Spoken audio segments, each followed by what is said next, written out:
এটা দেখো বাচ্চারা, এটা হলো ক্যারট। ক্যারটকে বাংলাতে গাজর বলে। গাজর একটি মিষ্টি ও পুষ্টিকর সবজি। এতে ভিটামিন এ প্রচুর পরিমাণে থাকে, যা চোখের জন্য খুবই উপকারী। এটা দেখো বাচ্চারা, এটা হলো পামকিন। পামকিনকে বাংলাতে কুমড়ো বলে। কুমড়ো মিষ্টি স্বাদের ও ভিটামিন এ সমৃদ্ধ। স্যুপ, ভাজি, ভর্তা এইসব জায়গায় দারুণ লাগে। এটা দেখো বাচ্চারা, এটা হলো পটাটো। পটাটোকে বাংলাতে আলু বলে। আলু বিশ্বের অন্যতম জনপ্রিয় সবজি। এটি দিয়ে অসংখ্য রান্না করা যায় এবং শরীরে শক্তি যোগায়। এটা দেখো বাচ্চারা, এটা হলো টমেটো। টমেটোকে বাংলাতে টমেটো বলে। টমেটো লাল রঙের রসালো সবজি। এতে ভিটামিন সি, অ্যান্টিঅক্সিডেন্ট থাকে, যা স্বাস্থ্য ভালো রাখতে সাহায্য করে। এটা দেখো বাচ্চারা, এটা হলো কিউকাম্বার। কিউকাম্বারকে বাংলাতে শসা বলে।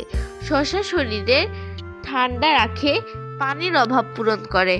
সালাদে এটি অপরিহার্য সবজি। এটা দেখো বাচ্চারা, এটা হলো স্পিনচ। স্পিনচকে বাংলাতে পালং শাক বলে। পালং শাক প্রচুর আয়রন ও ভিটামিন কে থাকে। এটি রক্ত ও হাড় স্বাস্থ্যের জন্য খুবই ভালো। এটা দেখো বাচ্চারা, এটা হলো কার্লি ফ্লাওয়ার। কার্লি ফ্লাওয়ারকে বাংলাতে ফুলকপি বলে। ফুলকপি নরম সাদা ফুলের মতো দেখতে। এটি ভিটামিন সি তে সমৃদ্ধ এবং নানা খাবারে দারুণ লাগে। এটা দেখো বাচ্চারা, এটা হলো ক্যাবেজ। ক্যাবেজকে বাংলাতে বাঁধাকপি বলে।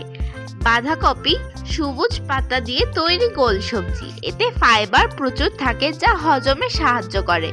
এটা দেখো বাচ্চারা, এটা হলো ব্রিনজাল। একে বাংলাতে বেগুন বলে। বেগুন ভিন্ন ভিন্ন রান্নায় ব্যবহার করা হয়। এটি নরম, সুস্বাদু ও পুষ্টিকর। এটা দেখো বাচ্চারা, এটা হলো অনিয়ন। অনিয়নকে বাংলাতে পেঁয়াজ বলে। পেঁয়াজ রান্নার মূল ভিত্তি, সুগন্ধ বাড়ায় এবং দেহের জন্য উপকারী পুষ্টি। এটা দেখো বাচ্চারা, এটা হলো লেডিস ফিঙ্গার। লেডিস ফিঙ্গারকে বাংলাতে ঢ্যাঁড়স বলে। ঢ্যাঁড়স নরম ও লম্বা সবজি। এতে ভিটামিন সি ও ফাইবার থাকে, যা হজমে সাহায্য করে।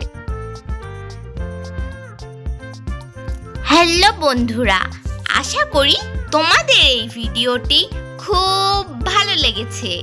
এরকম আরো ইউনিক ও নতুন নতুন ভিডিও পেতে আমাদের চ্যানেলটি সাবস্ক্রাইব করে দিও। বাই বাই বন্ধুরা।